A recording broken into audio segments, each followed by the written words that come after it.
Hi, my name is Cindy. If you have been here before, so glad you came back. If you're new, welcome to Z9 Designs.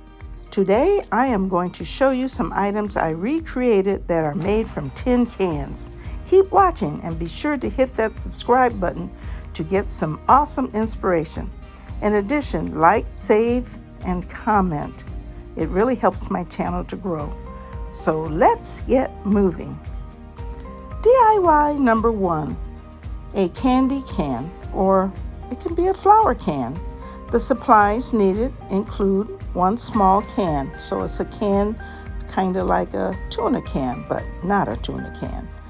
2 medium wooden balls, 1 long bead 1.5 inch, mold and an air-dried clay, wood glue, white chalk paint and spray paint, gold rub and buff, wire, and a crocodile disc power punch.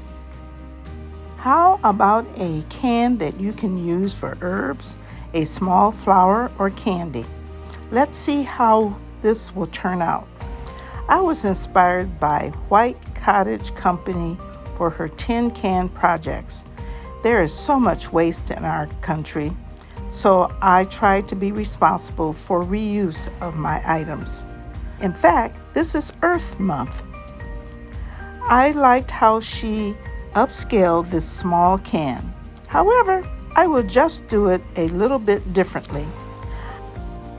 I found a small can and I removed the label and cleaned it well. And once it was dry, I punched a hole on each side of the can with my crocodile disc power punch. Air-dried clay was put into the mold, and then I removed it and put it on the front of the can. And then I happened to have a little bee mold, and I placed that on the back of the can. Then I painted the entire can with white chalk paint. And I don't know, it wasn't going on there really well, so I just took it out and sprayed some white flat spray paint on it. The beads were also painted with white acrylic paint, but I just put those on a stick, painted them, and let them dry. Next, I found some 12-gauge wire. That was in my stash, so I didn't have to go out and buy anything. And I threaded the bead on the left side, then the 1.5 inch tube bead in the middle, and another bead on the right.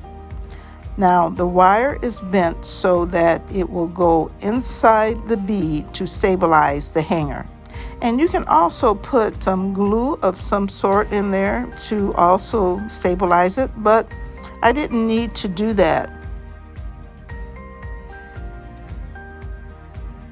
And once it was dry, I took some antique gold rub and buff and wiped it on the motif and the bee. Also, I just wiped it around the top and bottom of the can.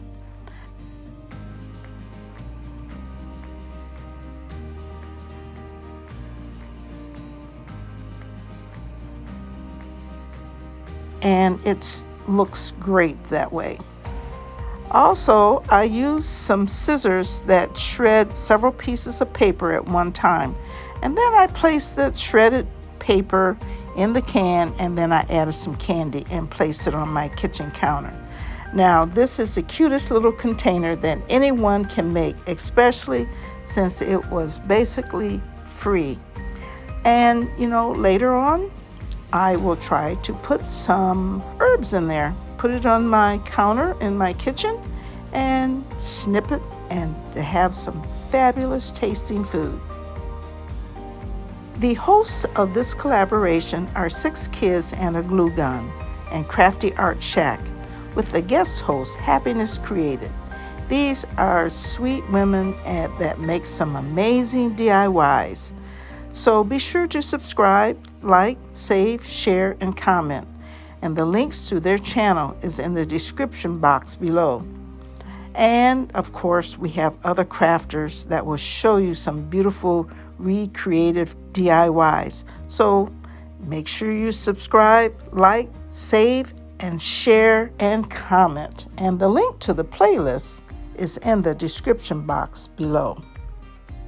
DIY number 2, a tin can water pitcher.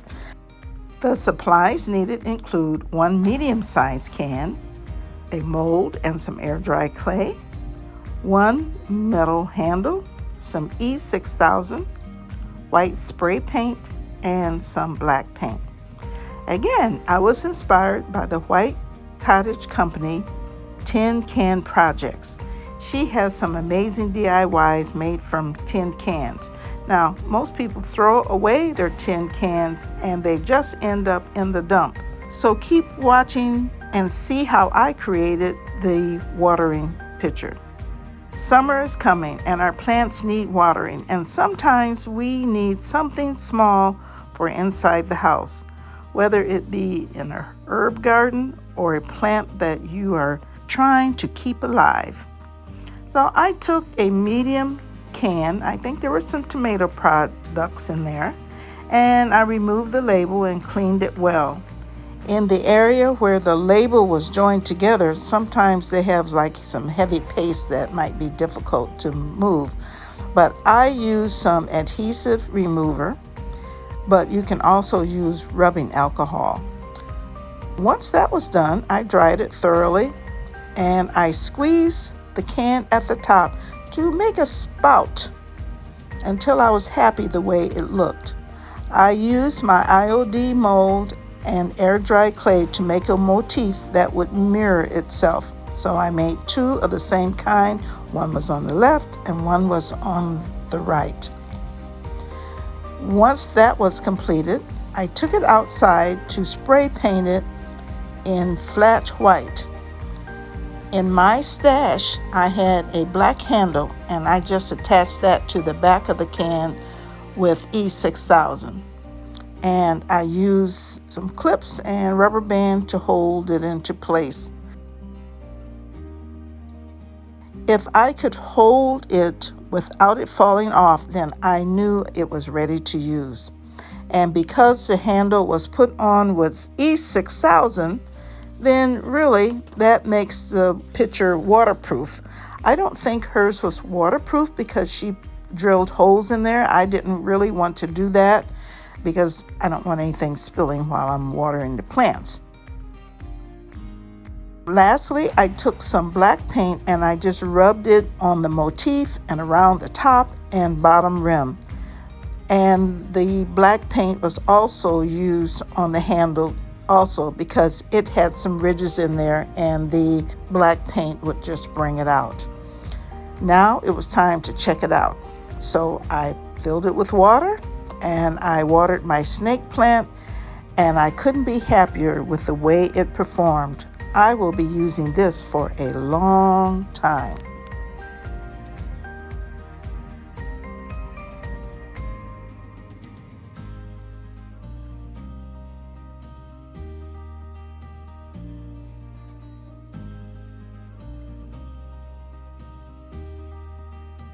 DIY number 3.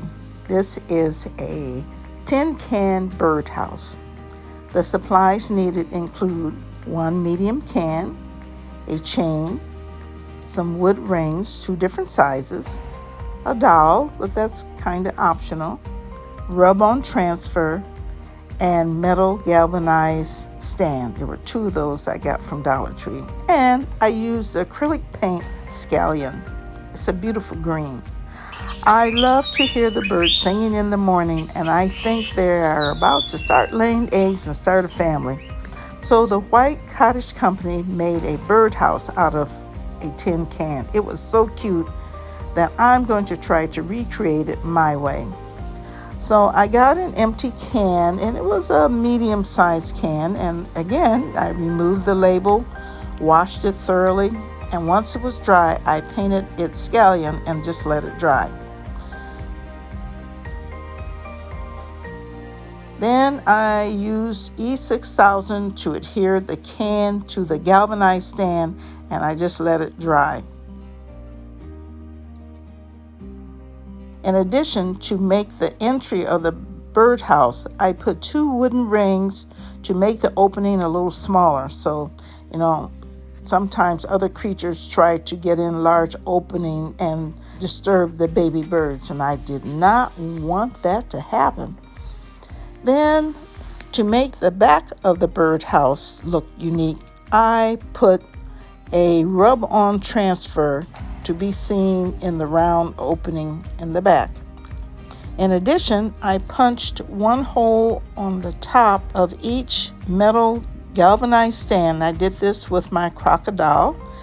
Then, to link the 2 ends together, I hooked 1 part of the chain to the front of the galvanized stand and the other to the back of the galvanized stand.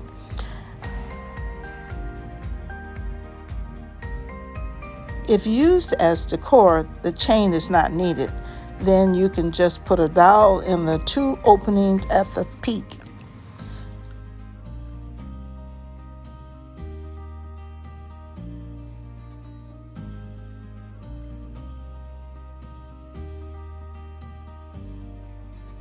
You can let me know what you think of these 3 projects.